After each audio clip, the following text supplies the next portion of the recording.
L'invité de Bonsoir Lyon, Jean Tafazoli, bonsoir. Bonsoir. Vous êtes médecin généraliste, je le rappelle, fondateur de maquestionmédicale.fr. Alors la campagne de vaccination s'accélère dans le Rhône. Près de 18% de la population a reçu une première dose. Mais on a le sentiment que la défiance est de plus en plus grande concernant l'AstraZeneca. Ce week-end, par exemple, un centre a ouvert à Saint-Priest pour les personnes de plus de 55 ans exerçant une profession dite exposée qui sont désormais considérées comme prioritaires. On va le voir sur les images, il y a eu très peu de monde ce week-end dans ce centre de vaccination du côté de Saint-Priest. 250 personnes seulement sont venues alors que 1500 doses étaient disponibles. Comment vous l'expliquez ? Je l'explique par les choix stratégiques qui ont été faits par notre gouvernance jusqu'à aujourd'hui. La personne qui est amenée à convaincre le patient, c'est le médecin le plus proche de lui, c'est-à-dire le médecin généraliste ou son infirmière, éventuellement son pharmacien.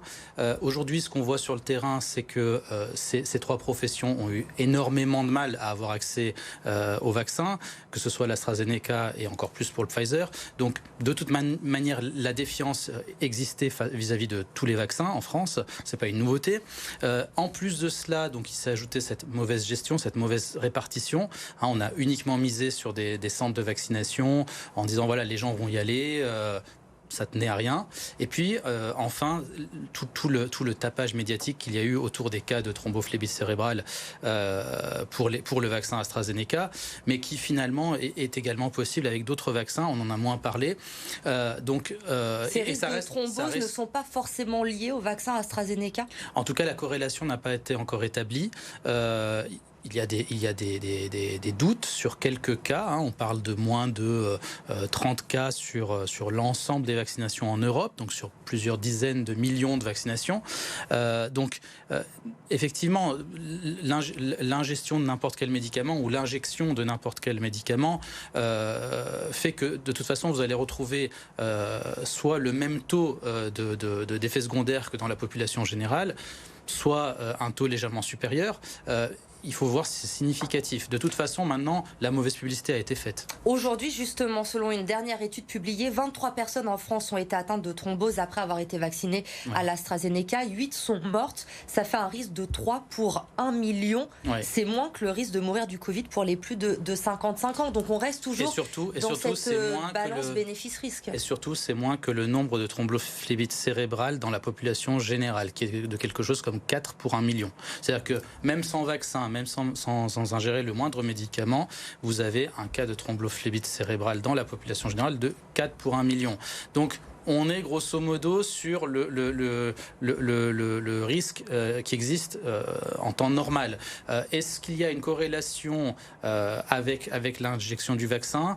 Est-ce que le vaccin favorise l'apparition des cas plus rapidement, puisque c'est quand même des thrombophlébite cérébrales sur ce qu'on appelle une CIVD, donc c'est un peu spécifique. Peut-être, c'est pour ça que l'EMA, l'Agence européenne du médicament, avait à un moment donné arrêté le vaccin, l'a repris en disant voilà, on va faire... Pas pour les personnes de moins de 55 ans. Pas pour les personnes de moins de 55 ans. Mais aujourd'hui, je pense qu'il faut aller de l'avant. On n'est plus dans ce débat. Moi, j'espère, comme tous les Français, que très bientôt, on pourra rouvrir les restaurants, sortir, voyager, etc. Comment on redonne confiance, alors, du coup, aux Français aujourd'hui pour qu'ils aillent se faire vacciner avec l'AstraZeneca ? Alors, déjà, les personnes qui sont dans les tranches d'âge, leur dire que, effectivement, ce risque est infime. Quand on parle de 8 morts sur plusieurs dizaines de millions d'Européens vaccinés, on est en dessous des chiffres de la population générale. Donc, déjà les rassurer par rapport au fait que ce vaccin n'a pas plus de risque de phlébite ou de thrombose cérébrale ou pas qu'un autre vaccin. On a tous fait le vaccin du tétanos, de la rougeole, etc. On n'en est pas mort pour autant.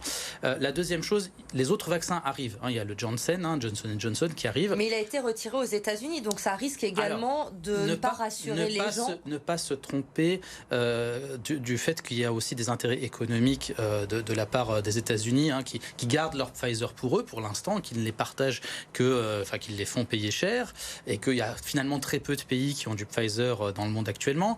Et les États-Unis, on voit bien, on a vu le président de Pfizer hier dire qu'il y avait peut-être nécessité d'une 3e dose, peut-être à vérifier. Moi, j'attends toujours les résultats des études.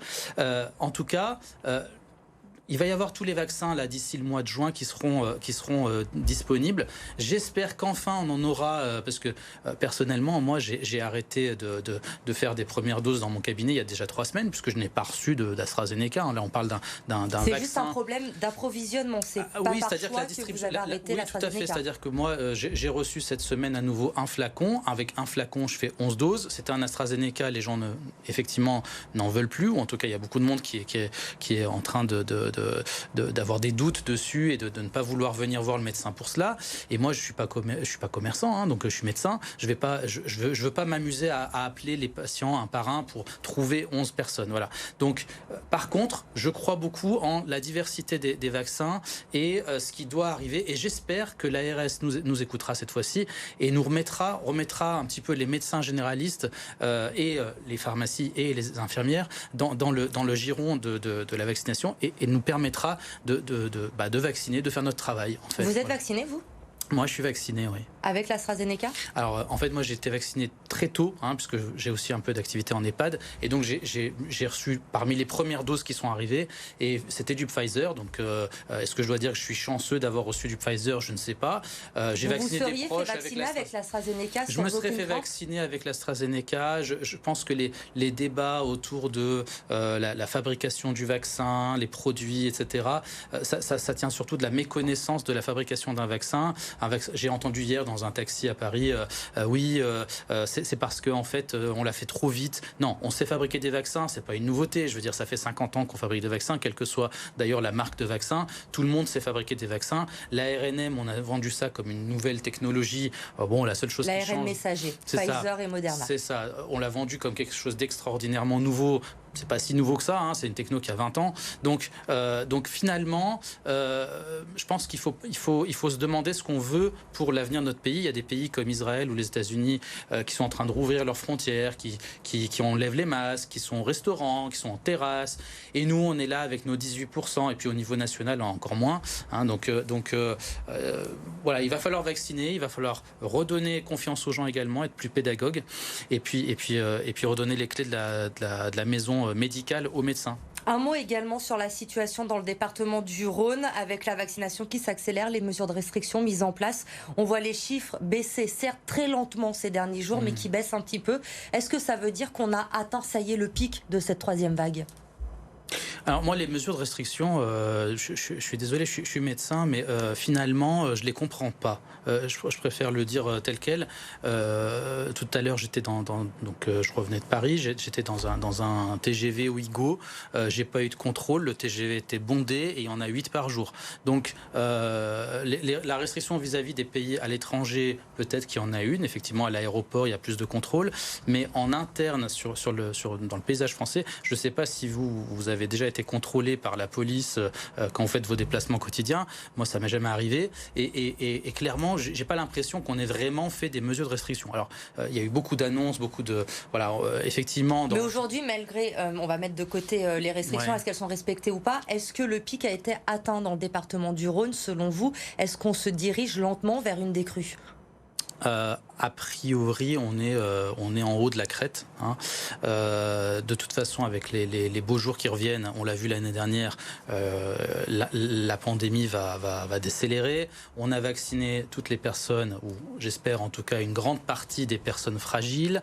Donc on n'aura plus, par exemple, tous ces morts qu'on avait en EHPAD ou dans la population de plus de 55 ans. Par contre, on a les variants qui arrivent. Moi, ce que j'espère, c'est qu'on aura vacciné suffisamment de monde et que la météo sera de notre côté pour que, en fait, d'ici à ce que les variants arrivent, qu'on soit sorti d'affaire, entre guillemets. Et pour espérer cette réouverture progressive, comme l'a annoncé le chef de l'État pour la mi-mai. Merci beaucoup, Jean Tafazoli, d'avoir été notre invité ce soir sur BFM Lyon.